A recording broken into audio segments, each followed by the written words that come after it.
Hello दोस्तों, नमस्कार। मैं भी एक आप सभी का बहुत बहुत स्वागत करता हूं आपके अपने इस यूट्यूब परिवार में। तो साथियों, जैसा कि एसएससी एमटीएस हवलदार का एग्जाम स्टार्ट हो चुके हैं और 7 शिफ्टों का पेपर भी समाप्त हो चुका है। तो साथियों, जिस तरह से इन 7 शिफ्टों में GK, GS, current affair, English, math और रीजनिंग के सवाल पूछे गए हैं, तो आज की इस क्लास में आपके आने वाले शिफ्टों के लिए उसी तरह सारे सवालों को हम लोग डिस्कस करने वाले हैं। तो जिनका पेपर अभी आने वाले शिफ्टों में होने वाले, इस क्लास को लास्ट तक आप देख लीजिएगा। आप सभी को पूरी तरीके से समझ में आ जाएगा कि किस तरह से आप सभी सवाल पूछा जाएगा GK, GS, current affair, English, math और रीजनिंग में, क्योंकि हुबहू वैसे ही प्रश्नों को आज के इस क्लास में हम लोग डिस्कस करने वाले हैं। तो साथियों, सबसे पहले हम इन 7 शिफ्टों का रिव्यू कर लेते हैं कि कैसे कैसे क्वेश्चन पूछे गए थे। सबसे पहले हम लोग सेक्शन 1 की बात करते हैं। जो पहले सेक्शन में आपका 20 क्वेश्चन रीजनिंग के आ रहे हैं और 20 क्वेश्चन मैथ के आ रहे हैं। तो देखिए, रीजनिंग और मैथ में तो आप सभी को केवल क्वालिफाइंग करना है, जो कि मैक्सिमम 40 क्वेश्चन में से 12 क्वेश्चन सही करने हैं और इसमें माइनस मार्किंग नहीं है। तो सभी स्टूडेंट से मैंने बात किया, सभी स्टूडेंट एक ही करें कि सर मैथ रीजनिंग में नॉर्मल सवाल आ रहे हैं, जो पिछले वर्षों में सवाल आए थे उसी तरह सारे सवाल आ रहे हैं, किसी प्रकार की दिक्कत नहीं आ रही है। लेकिन जो दूसरा आपका मेन सब्जेक्ट है, एक जीके 25 क्वेश्चन और इंग्लिश 25 क्वेश्चन, यही आपका मेन सब्जेक्ट है। जीके में देखें, इस बार कई शिफ्टों में लगभग 5 से 6 सवाल करंट अफेयर के आ रहे हैं, लेकिन कई शिफ्टों में केवल 1 से 2 सवाल केवल करंट अफेयर को देखने को मिल रहे हैं। तो इतने का वेटेज चल रहा है। लेकिन जीके जीएस में भी नॉर्मल ही क्वेश्चन आ रहे हैं। 2-4 सवाल तो आप जानते हैं कि हर एक एग्जाम में डिफिकल्ट पूछ लिया जाता है, तो इसमें भी लेकिन थोड़े से घुमा कर सवाल पूछा जा रहा है इस बार एडीक्यूटी द्वारा। और इंग्लिश की बात करेंगे तो इंग्लिश भाई सारा प्रीवियस ईयर क्वेश्चन रिलेटेड आ रहे हैं। यदि आपने अच्छी तरीके से प्रीवियस ईयर के क्वेश्चन जैसे एसएससी एमटीएस का लगाया होगा और सीएचएसएल का लगाया होगा प्लस एसएससी सीपीओ का लगाया होगा, तो आप बेस्ट स्कोर करके आ जाएंगे। यदि आपके पास अभी टाइम है तो इन तीनों एग्जाम का प्रीवियस ईयर का इंग्लिश क्वेश्चन देख लीजिए भाई। हम जब से तैयारी करवा रहे हैं तब से हम कह रहे हैं भाई कि आपको ये 3 एग्जाम लेकर चलना है, क्योंकि हमेशा एसएससी एमटीएस काम है कि इंग्लिश का इन तीनों एग्जाम में से सवाल उठाता है। ओके दोस्त, तो जिनका पेपर आने वाले शिफ्टों में भाई, इस क्लास को आप जरूर पूरा देखिए, आप सभी को बहुत अच्छी तरीके से समझ में आएगा। ओके, और एक बात, आगे बढ़ने से पहले आप लोग अपना एग्जाम डेट जरूर बता दीजिएगा कि आप सभी का एग्जाम किस डेट को होने वाला है, क्योंकि भाई इसी तरह आपके लिए पूरे पेपर का सोल्यूशन करवाना है, क्योंकि एग्जाम तो आपका लास्ट 19 फरवरी तक होने वाले हैं। ओके, तो साथियों इस क्लास को आप जरूर पूरा देखिए। तो देखिए आज का पहला प्रश्न, अलुना काबोनी निम्नलिखित में से किस नृत्य से संबंधित है? अलुना काबोनी किस नृत्य से संबंधित है? तो ये मणिपुरी संबंधित है। पहले का डी ऑप्शन राइट आंसर हो जाएंगे। अगला सवाल को देखिए, क्वेश्चन नंबर 2 को, हर्षचरित संस्कृत में किसके द्वारा लिखा गया था? हर्षचरित संस्कृत में किसके द्वारा लिखा गया था? तो बाणभट्ट द्वारा लिखा गया था। सी ऑप्शन राइट आंसर है। नेक्स्ट अगला सवाल को देखेंगे, क्वेश्चन नंबर 3 को, 2 सितंबर 1946 को बनी अंतरिम सरकार में लियाकत अली खान को किसका प्रभार दिया गया था? ये इंपॉर्टेंट सवाल बनेंगे। 2 सितंबर 1946 को बनी अंतरिम सरकार में लियाकत अली खान को किसका प्रभार दिया गया था? तो उन्हें वित्त मंत्रालय का प्रभार दिया गया था। डी ऑप्शन राइट आंसर है। अगला सवाल को देखिए, क्वेश्चन नंबर 4 को, निम्नलिखित में से कौन सी घटना 1398 में हुई थी? इनमें से कौन सी घटना 1398 में हुई थी? बताएंगे आप सभी। तो तैमूर का भारत पर आक्रमण है, यह घटना 1398 में हुई थी। बी ऑप्शन बिल्कुल राइट आंसर हो जाएंगे। बाबर का दिल्ली पर आक्रमण कब हुआ था? 1526 में हुआ था, जो पानीपत का पहला युद्ध हुआ था। हुमायूं का पर्सिया की लड़ाई कब हुआ था? तो यह 1543 में हुआ था। हल्दी का घाटी का युद्ध कब हुआ था? 1576 में हुआ था। यह डेट आप याद रखिएगा भाई, ठीक है। नेक्स्ट अगला सवाल को देखिए, क्वेश्चन नंबर 5 को, दिल्ली का वह सुल्तान कौन था जिसकी घोड़े से गिरने पर लगी चोटों के कारण मृत्यु हो गई थी? दिल्ली का वह सुल्तान कौन था जिसकी घोड़े से गिरने पर लगी चोट के कारण उसकी मृत्यु हो गई थी? वो कौन था? तो कुतुबुद्दीन ऐबक था। ऑप्शन ए राइट आंसर है। नेक्स्ट अगला तो साथियों आगे बढ़ने से पहले यदि आप सभी के पास कुछ समय है तो भाई ये सिलेक्शन वाले जरूर प्रश्न पढ़ लीजिएगा। केवल देखिए इसमें आपको क्या रिवीजन करना है, जीके जीएस पूरा कंप्लीट रिवीजन कर लेना है, स्टैटिक जीके पूरा कंप्लीट रिवीजन कर लेना है, इंग्लिश पूरा पढ़ लेना है, करंट अफेयर भी पूरा 1 साल का पढ़ लेना है। यदि आप सोच रहे हैं कि रीजनिंग और मैथ में भी हमें कुछ पढ़ना है तो इसको पढ़ लीजिए भाई, आपका एक भी क्वेश्चन गलत नहीं होगा। और ये आपको कैसे मिलेगा? इस नंबर पे आप सभी को मैसेज करना है। ये जो नीचे आपको मोबाइल नंबर दिखाई दे रहा है, इस पे मैसेज करके ये पीडीएफ अपने पास आप सभी मंगा लेंगे। मात्र भाई 50 रुपीज आपको पे करना पड़ेगा। मात्र 50 रुपीज में ये सारा क्वेश्चन आपको मिल जाएगा, विथ डिटेल सोल्यूशन मिलेगा। इसके अलावा आप सभी को ब्रह्मास्त्र टोटल 1000 क्वेश्चन प्रोवाइड कर रहे हैं, जीके जीएस करंट अफेयर और आपका इंग्लिश का जो मेन सब्जेक्ट है। तो भाई इस नंबर मैसेज कर अपने पेपर से पहले, अभी आपका पेपर तो 19 फरवरी तक है, तो इसको अपने पास मंगाइए सभी लोग। ओके, देखिए क्वेश्चन नंबर 6 है, बिना अनुमति के संसद से कितने दिनों की अनुपस्थिति के बाद कोई संसद अयोग्य हो जाएगा? बिना अनुमति के संसद से कितने दिनों की अनुपस्थिति के बाद कोई सांसद अयोग्य हो जाएगा? तो याद रखिएगा 60 दिन के बाद। सी ऑप्शन बिल्कुल राइट आंसर, यानी 2 महीने के बाद। अगला सवाल को देखिए, क्वेश्चन नंबर 7 को, भरतनाट्यम पारंपरिक रूप से किस प्रकार के संगीत के लिए किया जाता है? भरतनाट्यम पारंपरिक रूप से किस प्रकार के संगीत के लिए किया जाता है? तो ये कर्नाटक संगीत के लिए किया जाता है। ऑप्शन ए राइट आंसर है। अगला सवाल को देखेंगे, क्वेश्चन नंबर 8 को, अली वर्दी खान के बाद बंगाल का नवाब कौन बना? अली वर्दी खान के बाद बंगाल का नवाब कौन बना था? तो सिराजुद्दौला बने थे। बी ऑप्शन राइट आंसर हो जाएंगे। नेक्स्ट अगला सवाल को देखिए, क्वेश्चन नंबर 9 को, उस्ताद असद अली खान ध्रुपद के निम्नलिखित में से किस शैली के वादक के रूप में प्रसिद्ध है? उस्ताद असद अली खान ध्रुपद के किस शैली के वादक के रूप में प्रसिद्ध है? तो ये खंडार बानी के लिए प्रसिद्ध है। बी ऑप्शन बिल्कुल राइट आंसर है। ओके, अगला सवाल को देखिए, क्वेश्चन नंबर 10 को, 2011 की जनगणना के अनुसार भारत में निम्नलिखित में से किस राज्य की साक्षरता दर सबसे कम है? 2011 की जनगणना के अनुसार किस राज्य की साक्षरता दर सबसे कम है? तो बिहार राज्य की है। डी ऑप्शन राइट आंसर है। अगला सवाल को देखिए, क्वेश्चन नंबर 11 को, एम बाल मुरली कृष्ण का संबंध संगीत की किस शैली से है? एम बाल मुरली कृष्ण का संबंध संगीत की किस शैली से है? तो इनका संबंध कर्नाटक संगीत से है। सी ऑप्शन बिल्कुल राइट आंसर हो जाएंगे।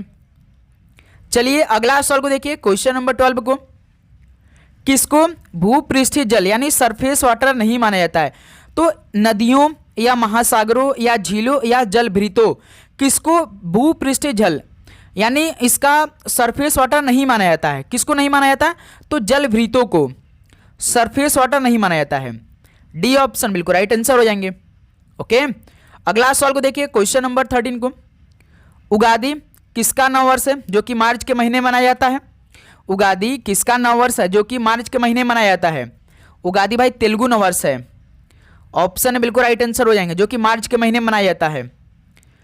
नेक्स्ट अगला सवाल को देखिए, क्वेश्चन नंबर 14 को, कनक राजू को निम्नलिखित में से किस लोक नृत्य के लिए 2021 में पद्मश्री सम्मानित किया गया था? ध्यान रखिएगा भाई, पॉलिटी के तो एक एक शिफ्ट में एक एक सवाल भी नहीं देखने को मिल रहे हैं।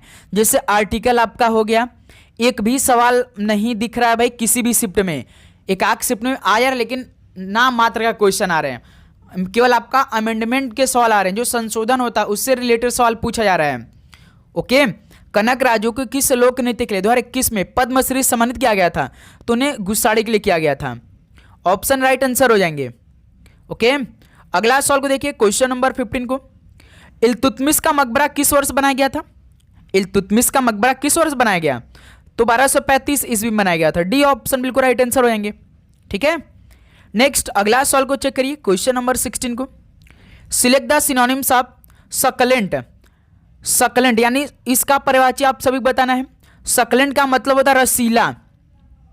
क्या होता है? सकलेंट का मतलब होता है रसीला, अत्यंत स्वादिष्ट। क्या होता है भाई? अत्यंत स्वादिष्ट होता है। तो इसका समान वाला शब्द क्या बने? जैसे टॉरिड। टॉरिड मतलब होता है दुष्कर, बहुत प्रेमपूर्ण या कामुकतापूर्ण होता है। उसके बाद लूसियस हो जाएगा भाई, लूसियस इसका बिल्कुल राइट आंसर होगा। लूसियस मतलब होता है अत्यंत स्वादिष्ट रसीला। तो क्या हो जाएगा इस सवाल का? बी ऑप्शन बिल्कुल राइट आंसर है। उसका बाद एरिड। एरिड मतलब क्या होता है? सूखा, वर्षाहीन, जहाँ पे बारिश नहीं होती है उसे हम एरिड बोलते हैं, यानी सूखा पड़ना। बेयर मतलब क्या होता है? आवरणहीन होता है भाई। तो इस सवाल का बी ऑप्शन आपका राइट आंसर है। अगला सवाल को देखिए, क्वेश्चन नंबर 17 को, select the word with the correct spelling. इनमें से कौन सा करेक्ट स्पेलिंग है बताएंगे आप सभी। जैसे स्टैम्प्ड है, करेक्ट स्पेलिंग स्टैम्प्ड का ये गलत है भाई स्पेलिंग। सही क्या होता है? STAMPED। स्टैम्प्ड मतलब क्या होता है? मुहर, स्टैम्प लगता है ना, मुहर लगना होता है। इजमेंट ईजमेंट का राइट स्पेलिंग क्या होता है? EASEMENT। ईसमेंट मतलब क्या होता है? सुख भोग, सुख भोग होता है। कल्डी सैक मतलब कि बंद गली या अंधी गली, ये स्पेलिंग भाई इसका ठीक है। रिपोस्टेस त्वरित जवाब दे होता है, यानी ये दोनों का भाई इसमें ना करेक्ट स्पेलिंग है, यानी इसमें भाई दोनों का ना आपका जो करेक्ट स्पेलिंग है रिपोस्ट। ठीक, क्लियर, ध्यान रखिएगा, ये मोस्ट इंपॉर्टेंट सवाल है भाई। अगला सवाल को चेक करेंगे, क्वेश्चन नंबर 18 को। Select the alternative which is the best substitute of the phrase a state of stunned confusion or bewilderment. बताएंगे इसका मतलब क्या हो जाएगा, जैसे कि a state of stunned confusion or bewilderment, इसका मतलब होता है क्या भाई? सोचिए समझिए, इसका राइट आंसर दीजिए। तो दोस्त मेरे, जैसे कि इसमें आप सभी को क्या विकल्प चूज करना है, उस विकल्प का चयन करना है जो कि वाक्यांश के लिए सबसे अच्छा विकल्प हो। जैसे स्तब्ध, भ्रम या घबराहट की स्थिति, उसे हम क्या बोलते हैं? डेज बोलते हैं। कुछ सोचने या करने में उसकी चकित, भ्रमित, तो इसके लिए सी ऑप्शन बिल्कुल परफेक्ट आंसर हो जाएंगे। जैसे कि भाई स्तब्ध होता है, भ्रम होता है या घबराहट की स्थिति होती है, तो हम क्या बोलते हैं? कुछ सोचते हैं, उसे करने में असमर्थ होते हैं, चकित होते हैं, भ्रमित होते हैं। पैराडॉक्स का मतलब क्या होता है? विरोधाभास होता है। स्नैरल का मतलब क्या होता है? गुरहित होता है। मेज का मतलब होता है भूल भुलैया। ठीक है, तो इस सवाल का सी ऑप्शन राइट आंसर है। अगला सवाल को देखिए, क्वेश्चन नंबर 19 को। Identify the segment in the sentence which contains the grammatical error from the given option. The city of Banaras is worldly known from its ghats and temples. बताएंगे आप सभी बताएंगे इस सवाल का बिल्कुल राइट आंसर क्या हो जाएगा। दोस्त मेरे, ये जो आपका फ्रॉम इट्स लिखा है, जैसे the city of Banaras is wildly known from its ghats and temple, जो बनारस शहर है वो किसके लिए जाना जाता है? घाटों के लिए जाना जाता है और मंदिरों के लिए जाना जाता है, आप सभी को मालूम होगा। लेकिन दोस्त मेरे, जो ये फ्रॉम इट्स लिखा है, इसकी जगह क्या होगा? केवल आपका फॉर इट्स होगा। ओके, यानी the city of Banaras is widely known for its ghat and temples होगा। From its ghats and temple नहीं होगा भाई, for its ghats and temple बनेगा। ठीक है, तो फ्रॉम इट्स की जगह फॉर इट्स होगा, यानी इसमें कौन सा ग्रामेटिकल एरर है? C option, from its. क्या सही होगा? फॉर इट्स सही होगा। इसको भी आप ध्यान रखिएगा। यानी जो सिटी ऑफ बनारस है, यानी जो शहर है बनारस का, वो अपने किसके लिए जाना जाता है? घाट्स और टेम्पल के लिए। जैसे फॉर इट्स का मतलब क्या होता है? अपने लिए होता है ना, तो इसीलिए भाई। ठीक है, नेक्स्ट अगला सवाल को देखेंगे, क्वेश्चन नंबर 20 को। Select the synonyms of snarl. Snarl का मतलब होता है गुर्राहट। स्नैरल का मतलब होता है भाई क्या? गुर्राहट होता है। ठीक है, तो इसका समानार्थी शब्द क्या बनेगा? जैसे कि ग्राउल मतलब धमकी होता है। इम्पैथी मतलब दूसरों की भावनाओं को समझने की क्षमता। इम्पैथी हम दिखाते हैं ना, यानी हम दूसरों की भावनाओं को समझ लेते हैं, यानी हमारे अंदर इम्पैथी होता है। एकॉर्ड का मतलब होता है समझौता। एमिटी का मतलब होता है मैत्रीपूर्ण संबंध। यानी सवाल दिया है कि गुर्राहट का हमें पर्यायवाची शब्द बताना, यानी क्या हो जाएगा? धमकी हो जाएगा। तो स्नैरल का जो सिनोनिम्स बनेगा वो ग्राउल बनेगा। ऑप्शन यहां से बिल्कुल राइट आंसर हो जाएंगे। अगला सवाल को देखिए, क्वेश्चन नंबर 21 को। इस सवाल का राइट आंसर जरा सॉल्व करेंगे आप सभी। Select the alternative which best expresses the meaning of the idiom phrase by the seat of one pants. By the seat of one's pants मतलब कि स्वयं के अनुभव व निर्णय के आधार पर कोई काम करना। इसका मतलब जैसे कि by the seats of one paints मतलब कि अब स्वयं के अनुभव का और निर्णय के आधार पर कोई काम करना, तो इसे क्या बोलेंगे? To do it using only one's own experience and judgement. तो इसका सी ऑप्शन राइट आंसर बनेंगे। ओके, ध्यान से देख लीजिए। क्लियर, अगला सवाल को देखिए, क्वेश्चन नंबर 22 को। Select the antonym of Panacea. Panacea का मतलब होता है कि सभी कठिनाइयों का निवारक, यानी सर्व रोगहार। क्या हो जाएगा भाई? सर्व रोगहार हो जाएगा। ठीक है, सर्व रोगहार बोलेंगे, यानी जैसे कि सभी कठिनाइयों का निवारक जो होता है उससे क्या बोलेंगे? मेलेडी बोलेंगे, यानी अप्रिय गंभीर परिस्थिति रोग। पहला ऑप्शन राइट आंसर हो जाएंगे। ठीक है, क्वेर मतलब इलाज होता है। एलेक्सिर का मतलब होता है अमृत। नॉस्ट्रम का मतलब प्रभावहीन औषधि। तो इस सवाल का भाई पेनेसिया का जो एंटोनिम बनेगा वो मेलेडी बनेगा। ऑप्शन बिल्कुल राइट आंसर हो जाएंगे। ठीक है, अगला सवाल को देखिए क्वेश्चन नंबर 23 को। Select the antonym of cameo.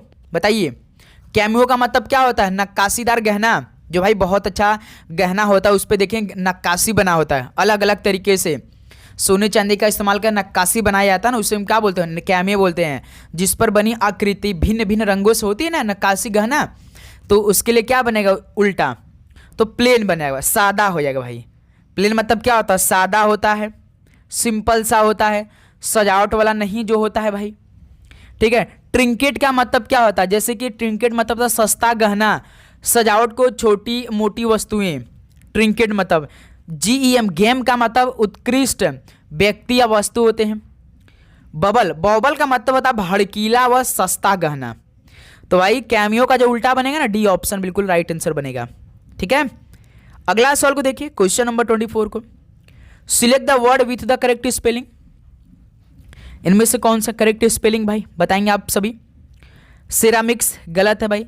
Ceramic का स्पेलिंग क्या होता है? CERAMICS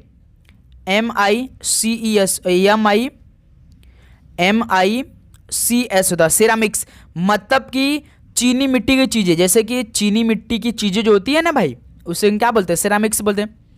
उसके बाद ये जो आपका बुलवर्क लिखा है जिसमें मतलब बांध होता है, उसका स्पेलिंग याद रखिएगा, BULWARK होता है। इसमें देखिए डबल ए दिया तो इसलिए क्या ये रॉन्ग है। एडजर्न ये आपका स्पेलिंग ठीक है भाई, ध्यान रखिएगा। स्टूडियस का स्पेलिंग क्या होता है? स्टूडियस का STUDIOUS। स्टूडियस मतलब क्या होता है? व्यवसायी होता है, अध्ययनशील होता है। एडजर्न जो हमारा इस सवाल का C option right answer. Adjourn का मतलब होता है कि जैसे कि किसी कार्यवाही के कुछ समय के लिए भाई रोक देना। जैसे देखते हैं ना कोर्ट वोर्ट में वकील साहब क्या बोलते हैं? एडजर्न द टिल, इतने टाइम के लिए बोलते हैं ना, यानी किसी काम को रोका गया बीच में, कुछ देर बाद फिर से वो स्टार्ट होगा। तो एडजर्न्स का स्पेलिंग ठीक है भाई। क्वेश्चन नंबर 25 देखिए। Select the word which means the same as the group of words given. A young child just beginning to walk, यानी एक छोटा बच्चा जो अभी अभी चलना शुरू किया है, उसके लिए एक शब्द क्या बोलेंगे? टॉडलर कहते हैं। टॉडलर मतलब होता है मैंने ठुमक कर चलने वाला। क्या होता है भाई? ठुमक कर चलने वाला, यानी जब कोई छोटा बच्चा चलना शुरू करता है तो ठुमक ठुमक कर चलता है ना मेरे दोस्त। कब का मतलब होता है? ये बाघ का बच्चा होता है। कब जो CUB है ना, ये सावक एक प्रकार का जो बाघ का बच्चा होता है। जॉय का मतलब होता है ना कंगारू का बच्चा। किड मतलब शिशु होते हैं। तो भाई जो स्टूडेंट यानी जो बच्चा अभी अभी चलना शुरू किया उसके लिए टोडलर बनेंगे, यानी ऑप्शन इस सवाल का राइट आंसर हो जाएंगे। नेक्स्ट अगला सवाल को देखिए क्वेश्चन नंबर 26 को। Select the word which means the same as the group of words resistant to a particular infection. मतलब किसी खास संक्रमण से बचाओ। रेजिस्टेंस क्या करता भाई? करंट में, करंट को रोकता है ना, तो इसी प्रकार यहाँ पे किसी खास संक्रमण से बचाओ, उसके लिए क्या बोलेंगे? इम्यून, यानी आपका इम्यून सिस्टम बढ़िया रहेगा तो आप सभी कोई रोग नहीं होगा। इसीलिए कहते हैं ना कि अपना इम्यून सिस्टम बढ़ाइए, खाइए अच्छे से, विटामिन लीजिए, भोजन करिए अच्छे से। आपके अंदर यदि इम्यूनिटी आपका पावर मजबूत रहेगी तो आपको कोई भी रोग नहीं धरेगा भाई। तो इस सवाल का भी ऑप्शन बिल्कुल राइट आंसर है। ठीक है। नेक्स्ट अगला सवाल को देखिए क्वेश्चन नंबर 27 को। नीचे दिए गए विकल्पों में से प्रश्न चिन्ह के स्थान पर क्या आ सकता है? जूट का संबंध बोरा से तो लकड़ी के संबंध किस हो जाए? जूट से भाई बोरा बनाया जाता है, तो उसी प्रकार लकड़ी से क्या बनाया जाता होगा सर जी? फर्नीचर का इस्तेमाल होता है। तो ऑप्शन इस सवाल का राइट आंसर हो जाएंगे। अगला सवाल को देखिए क्वेश्चन नंबर 28 को। एक निश्चित कूट भाषा में रोम को 44 लिखा जाता है, हिम्ब को 43 लिखा जाता है, उसी कूट भाषा में बोन को क्या लिखा जाएगा? तो दोस्त मेरे जैसे ROAM रोम को 44 लिखा है, R होता 18, O होता 15, एक होता M 13 होता है। इसको जोड़िए 18 15 33, 33 33 33 34 34 13 47, लेकिन यहाँ पे 43 है तो इसमें से -3 करिए तो 44 बन जाएगा। यानी हर एक अक्षर का कोड उसमें से उसका टोटल और उसमें से -1। तो हिम्प का देखिए HIMP, हिम्प को कोड है 43, H होता 8, I होता 9, M होता 13, P होता 16। 8 9 17 17 13 30 30 16 46। अब 46 में से 3 घटा देंगे 43 बन जाएगा। यानी हर एक अक्षर का कोड उसको ऐड करना है, लास्ट में -3 कर देना, वो आंसर हमारा हो जाएगा। तो पूछा किसका? बोन का, BONE। बी होता 2, ओ होता 15, एन होता 14, ई होता 5। जोड़िए देखिए 2 15 17, 17 14 31, 31 5 36, 36 में से 3 घटा देंगे तो 33। यानी इस सवाल का पहला ऑप्शन आपका बिल्कुल राइट आंसर हो जाएंगे। ओके भाई, क्लियर। अगला सवाल को देखिए, क्वेश्चन नंबर 29 को। नीचे दिए गए विकल्पों में से उस संख्या का चयन कीजिए जो प्रश्न चिन्ह को प्रतिस्थापित कर सके। 600, 120, 30, 10, 5। बताइए क्या आएगा अगली संख्या। ये तो भाई रीजनिंग का सवाल है, लेकिन नंबरों का श्रृंखला दिया है भाई, सॉल्व करेंगे आप सभी। जैसे देखिए क्या दिया है, 600, 120, 30, 10, 5। अब यहाँ से दोस्त मेरे 600 से आपको 120 बनाना है, यानी इसमें 5 का भाग हुआ है। 5 का भाग जब हम 600 में देंगे तो 120 आएगा। उसी प्रकार अब इस 120 में हम जब 4 का भाग देंगे तो 30 आ जाएगा। 30 का 120 होता है। फिर उसके बाद इस 30 में हम 3 का भाग देंगे तो 10 आ जाएगा। फिर इस 10 में हम 2 का भाग देंगे तो भाई कितना आ जाएगा, 5 आ जाएगा। उसी प्रकार हम यदि 5 में 1 का भाग देंगे तो 5 आ जाएगा। यानी हमारा क्वेश्चन मार्क की जगह आंसर कितना आएगा भाई, 5 आएगा। बी ऑप्शन बिल्कुल राइट आंसर। पहले 5 का भाग, 4 का भाग, 3 का भाग, 2 का भाग, तो इसी प्रकार इसी क्रम को फॉलो करते हुए हम 1 का भाग कर देंगे भाई। क्लियर, सभी को समझ में आया। चलिए अगला सवाल को देखिए, क्वेश्चन नंबर 30 को। राजू की पत्नी राकेश के बेटे की बहन है। राजू राकेश से कैसे संबंधित है, सॉल्व करेंगे आप सभी। राजू की पत्नी, जैसे राजू की पत्नी है, राजू की पत्नी जो राकेश की बेटी की बहन है। राकेश जो राजू की पत्नी है भाई, ये राकेश की बेटे की क्या भाई, बहन है। बहन यानी सिस्टर है, सिस्टर। जैसे कि राकेश के बेटा, जो राकेश का बेटा है, राकेश का जो बेटा है, बेटे की जो बहन है क्या, यानी ये दोनों बी और एस क्या है, ये दोनों आपस में भाई बहन है। राकेश का जो बेटी और बेटे दोनों आपस में भाई बहन है। सवाल बुलाएंगे राकेश के बेटे की बहन, यानी राकेश का जो लड़का है उसकी बहन है, तो क्या है, राजू की पत्नी है। राजू की पत्नी है यानी तो राजू राकेश से कैसे संबंधित होगा, जैसे राकेश तो क्या होगा, दामाद लगेगा भाई। सी ऑप्शन राइट आंसर हो जाएंगे। सोचिए कि राकेश की जो लड़की है वो क्या है भाई, राजू की पत्नी है, तो राजू राकेश से कैसे रिलेशन में आएंगे भाई, दामाद होंगे ना। जैसे कि हमारी कोई लड़की है, हम लड़की को शादी कर देते हैं, जो उसका पति रहता है हमारे क्या लगता है, दामाद ही लगेगा ना भाई। तो सवाल देखिए कि राकेश की बेटी की बहन, जो राकेश की बेटी की बहन है वो राजू की पत्नी है, तो राजू राकेश से कैसे संबंधित, राकेश एक पिता है, राकेश एक पिता है, यानी उसकी लड़की की जो पति है उसका क्या नाम है, राजू, तो क्या होगा, दामाद ही तो होगा। तो सी ऑप्शन राइट आंसर है। तो साथियों ये टॉप लेवल के कुछ क्वेश्चन आपके लिए सॉल्व कराए भाई, जिस तरह से आपके पेपर में सॉल्व पूछे आ रहे हैं। तो आप बताइए कि आप सभी को आपका एग्ज़ाम किस डेट को होने वाला है भाई, और डेली क्लास आपकी एग्ज़ाम तक आएगी इसी तरह। तो चैनल को आप सब्सक्राइब करके नोटिफिकेशन को ऑन करिएगा भाई। ओके, और किसी प्रकार का डाउट आती तो कमेंट सेक्शन में आप जरूर बताइएगा, ठीक है। तो चलिए दोस्त, इस क्लास को यहीं पर समाप्त करते हैं, मिलते हैं एक और नए क्लास में। आप सभी को जय हिंद, जय भारत, पढ़ाई करते रहिए, ऑल द वेरी बेस्ट, धन्यवाद।